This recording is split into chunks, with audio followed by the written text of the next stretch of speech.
Spices, spices, spices. There are so many. Today, I'm loading up on the complex and explosive flavors of India to make one of the great chicken dishes of all time. Today, we're preparing tandoori marinated chicken with quick cucumber salad and homemade naan. I'm Chef Heidi Fink, and that's what we're cooking on the coast.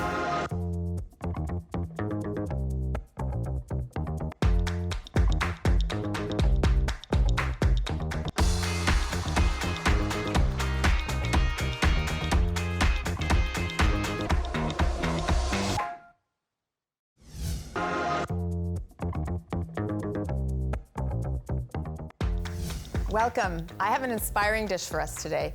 Simple but really tasty. We're creating tandoori marinated chicken with quick cucumber salad and homemade naan.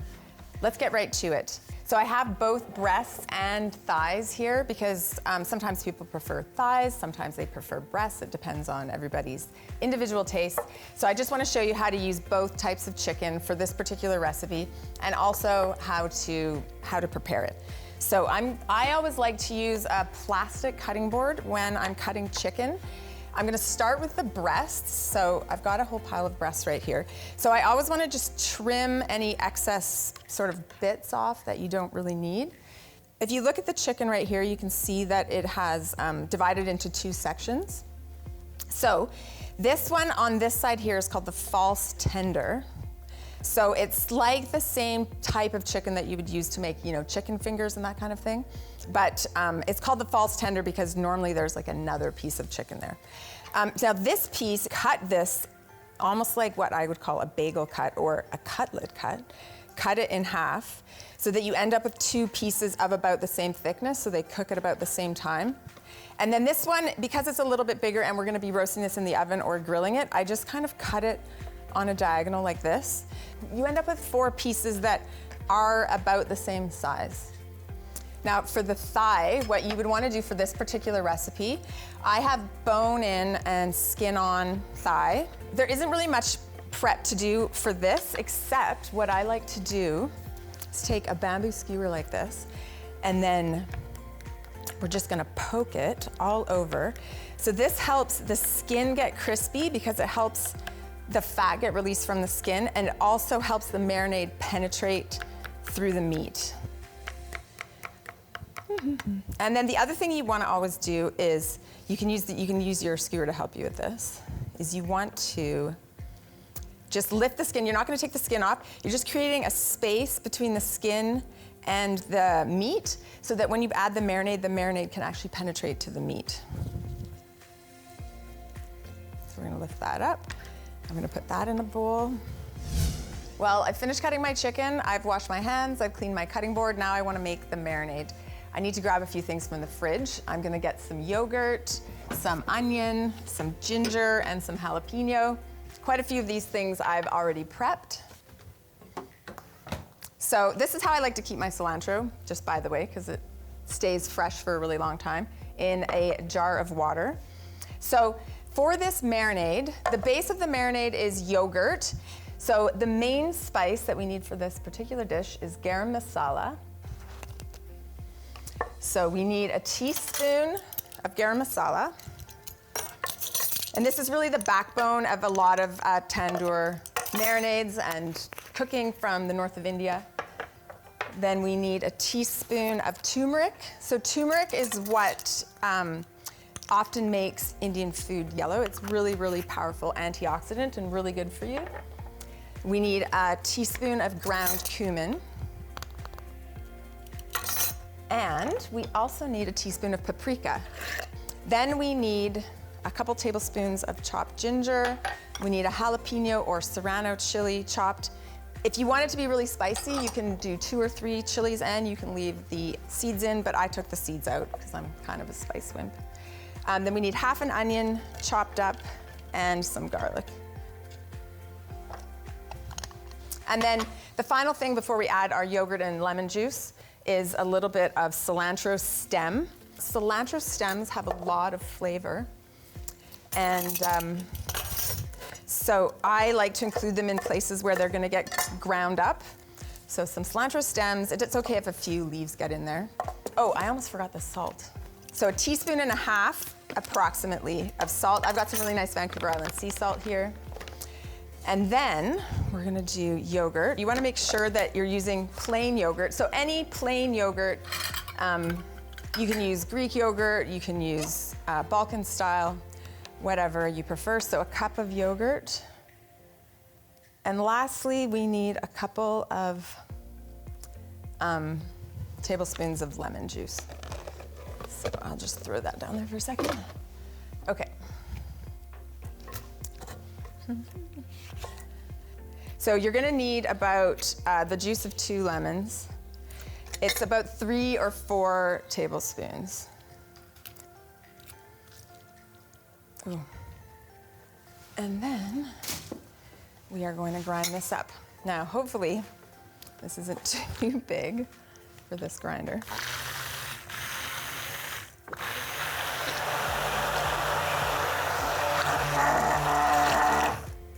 I just love it when it finally grinds up like that and it has such a beautiful color. Okay, so then all you do is you just pour this marinade directly on your chicken. So I should have enough here for both of these. You could easily double the marinade. So many meat marinades, you can't actually cook them or marinate them very far in advance because the meat gets really mushy. But with this particular marinade, you can even do it a couple days ahead of time. Yeah, so you can do this even 2 days ahead of time if you wanted to. It's a great thing to pack, say, when you're camping, or something you can prep on the weekend and then have it for the first few days of the week. I'm gonna put these in the fridge and I'm gonna get out the ones that I marinated earlier so I can show you how to cook them. And what I'm gonna do with the chicken breast is I'm actually going to roast that in the oven on a high convection setting. And the chicken thigh, I'm going to cook that in the air fryer. So the very first thing I want to do is actually turn on the air fryer. For the chicken breast, I have the oven preheated on 400 convection, and I'm going to just put this on my parchment-lined tray. So I don't want to crowd the tray too much. So when you do a big batch like this, you want to separate it onto 2 different trays because you want nice air circulation around that. This is ready now to go in the oven, and we have our oven preheated, so I'm just gonna throw it in there. And the air fryer, for the thighs, we're just gonna put the chicken directly right in the air fryer basket as soon as it's preheated. The fryer's heated up now, I'm gonna throw this in. So what you wanna do is put them in skin side down directly onto the fryer basket. Then you close it up, and at the 10-minute mark, it is going to beep at you, and then you'll go in and you're gonna flip it. We'll be back later in the show to pull together our tandoori chicken meal with quick cucumber salad and homemade naan with our delicious tandoori chicken. Right after the break, we're on the road.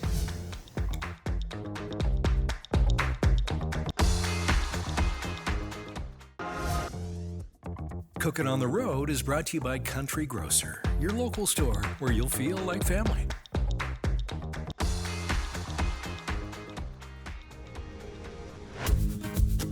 I consider garlic essential to cooking. I love its flavor, so I'm very excited to be here at Gobind Farms to see the garlic harvest, and Satnam Deenshaw is going to show me around. Hi Heidi, how are you? I'm so great. Thanks so much for having me. Thank you.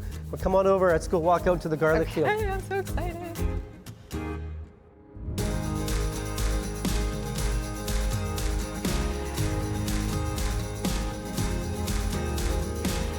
The last time I was on a tractor, I was 10 years old. It's been that long, yeah?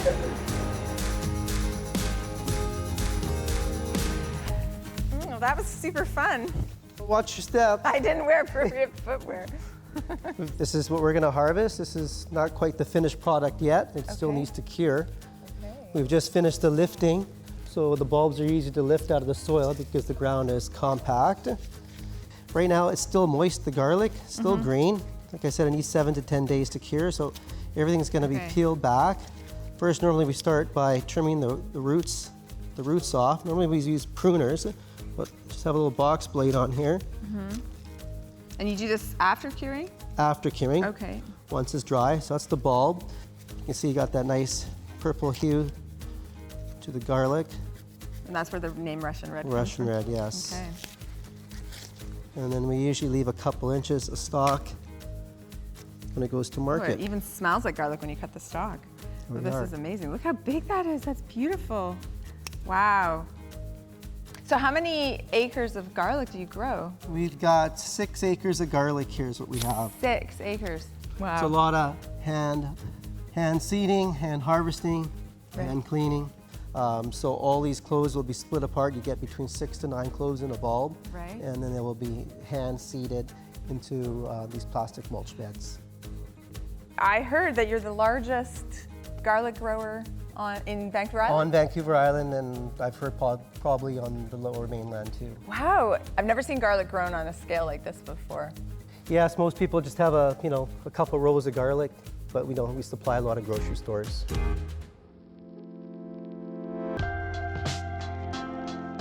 How do you know when it's time to pick them? When your leaves are starting to go a little yellow, and you can sometimes do a test plot. You pull up a couple bulbs and look at the growth. Where I'll slice a bulb open, and you can look at the cloves and try it out. Okay, this is fresh, just out of the ground. Garlic. I can't wait to smell this.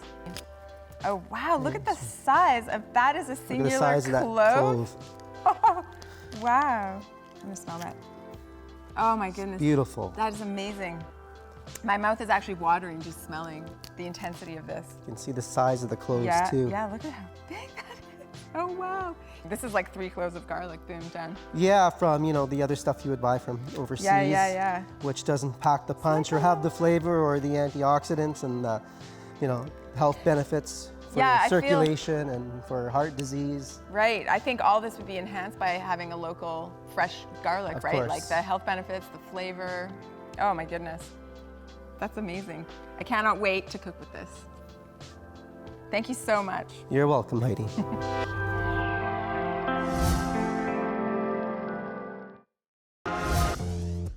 We're back in the kitchen. We're pulling together our tandoori chicken meal with quick cucumber salad and homemade naan. The first thing I'm going to work with is the cucumber salad. So I have equal quantities of sliced tomato, sliced cucumber, and sweet onion. Sweet onion is very important. You want to make sure to use sweet onion and not cooking onion. Sweet onion is very nice to eat raw compared to a regular cooking onion. And one of the ways you can tell them apart is that the sweet onion is shaped kind of like a flying saucer. I also have a whole bunch of chopped mint and cilantro in here, and some sliced lemon. You could also use lime. So what I'm gonna be doing is just actually layering this on a platter because it looks prettier that way, but you could also toss it all in a bowl. So I usually start with a layer of cucumber. I usually sort of do 50-50, half on the first layer and then half in the second layer. So cucumber and then some sliced sweet onion like that. And then a whole pile of sliced tomato. This is so delicious in the summer when you have really nice, fresh, garden-ripe tomatoes. And it's really great with all kinds of barbecued meats. It doesn't even have to be just with this tandoor chicken. And then we have to, don't forget the herbs, Heidi. We gotta throw all the fresh herbs on there, or just half the fresh herbs, I mean. And then, really important, you need to season it. So we need to season this with salt. And you can either use black pepper or cayenne. So I'm gonna use some cayenne. If you don't like it to be spicy, then you can use less cayenne, or you can use just black pepper. Then just a little sprinkle of cayenne on there. And then we're gonna squeeze some fresh lemon or lime all over that. And the thing that's really nice about the salad is actually it's completely fat-free. Then we're going to put some cucumbers all over this again. So we're basically gonna just repeat these layers. And then onion all over that, sweet, delicious onion, and then our fresh tomato. When you have any leftovers of the salad, sometimes what I like to do is chop it up kind of into a salsa type condiment, I guess, and it's really good stuffed into a pita with leftover chicken or chickpeas. It's just a really great, refreshing condiment. So then again with the salt, and the cayenne, and the lime juice or lemon juice, and then we have a beautiful salad. Let me just finish it up here. It's not like I'm putting a ton on, but I'm not skimping on it. All right, there's our salad. So the next thing we're gonna work on is the naan. Okay, so I'm gonna move this food processor just so you can see it a little better. So in here, I have got some flour, some instant yeast, and some salt. And I'm also gonna add a little bit of butter. This is room temperature butter. Now you can make this by hand. The recipe will be on the website, so you can check it out there. Okay, so I've got that blended up. You just wanna make sure the butter gets blended up. And now I'm gonna pour through the feed tube. I've got a mixture here of yogurt, milk, and water. And you're gonna watch that until it turns into a ball. There we go. So you just have to mix it for like a minute or less. You can mix it for a couple minutes. It actually kind of kneads the dough in the food processor. It seems like it'd be chopping it up, but it won't be. So this is our naan dough. What you would obviously do is let it rise for, a few hours, but I already have made some. I've let it rise and I've portioned it into little balls, and we're going to cook it in these cast iron pans. I'm just going to crank the heat on these.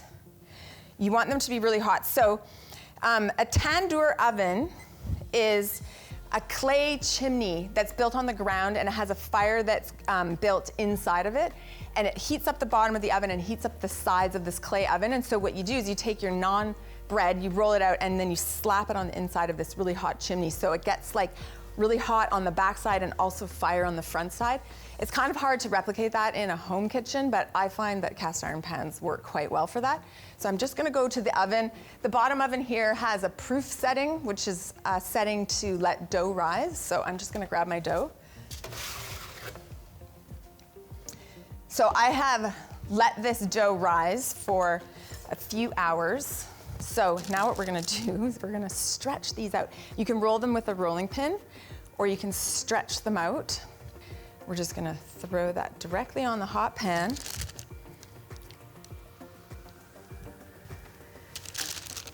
Okay, you gotta watch the heat on these. So it should be pretty hot so that they're kind of getting browned nicely on one side.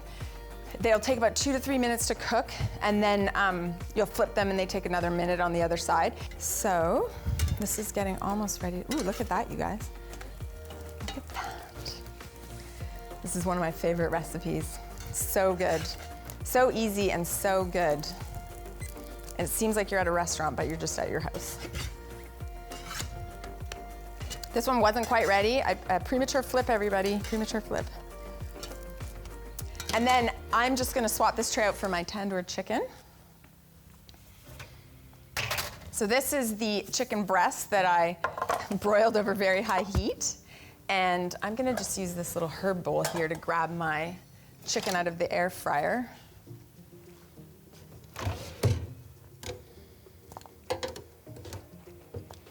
And it's looking so good, you guys. I can just see the crispy caramelized skin. I can smell it. Oh, there's something about that ginger yogurt spice smell on this chicken. Look at that caramelization. All right, now you can see these naan have puffed up on the second side. They're fully cooked. Now we can plate them up. Let's just move this out of the way. So we've got 2 plates here. We're going to put our naan, 1 on each plate. So you can decide whether you want to have this with some thighs or you maybe want to have some breasts. It's kind of up to you. And then, so ideally you would let this sort of macerate for a bit longer, but as it is, you can just put that on the side. So ideally you'd have a bite of tandoori chicken and a bite of salad and a bite of naan with every bit of food. I always like to finish it with a bit of cilantro for garnish because it just brings the plate to life. And there you have it, tandoori chicken with homemade naan. Pairings are brought to you by Liquor Plus. Discover the plus. Now for that full meal experience, let's explore a beverage pairing. With me, I have Clay from Moon Under the Water Brewery. Thanks for having me. It smells amazing. Thanks for coming. Yeah. What have you got for us? So my first instinct with Indian food is to go is to go with a big IPA, something that'll cut through the spice. But because the tandoori chicken is a little bit different, it's got really, really good tangy notes, really earthy flavors. So I decided to go with our creepy Uncle Dunkel, which is a dark Munich lager. So I'll crack one for us here. Your brewery is more about German-style beers? Yeah, we like to focus on traditional German styles, but using local Canadian ingredients. So we source everything from the island, all of our malts.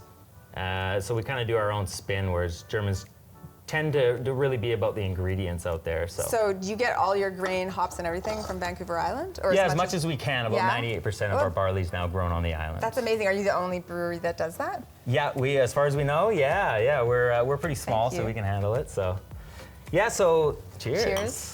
Yeah, so this Dunkel is going to have a lot of like rich, earthy flavors, some roasty biscuit flavors. It should pair really well with the tangy, smoky character of the tandoori. Okay.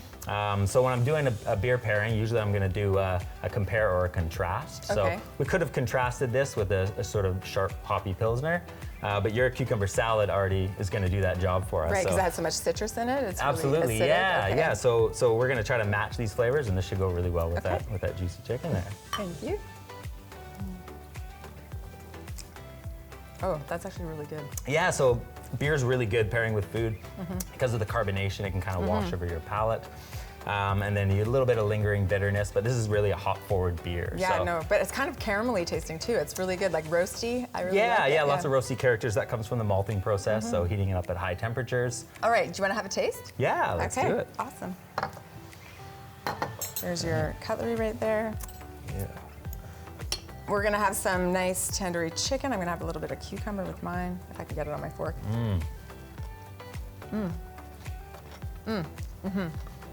That's really good. I'm gonna just wash it down with a bit. Yeah, so just like I thought, that's really juicy. Lots of sort of caramel flavors coming out of that tandoori. It's not too spicy, which is nice. So we don't really need anything big and hoppy in there. So we're just going to complement it like that like a did red wine complement it would. really well, yeah. Thanks so much for coming by, Clay. This beer tasted excellent with this tandoori chicken. Thanks for having me. You're welcome. We would love to see your take on this meal. Share your photo and tag us on Instagram or Facebook at Chef Heidi Fink and at Chek Media. For more recipes and more information, follow the links below. I'm Chef Heidi Fink. The more you learn, the better it tastes.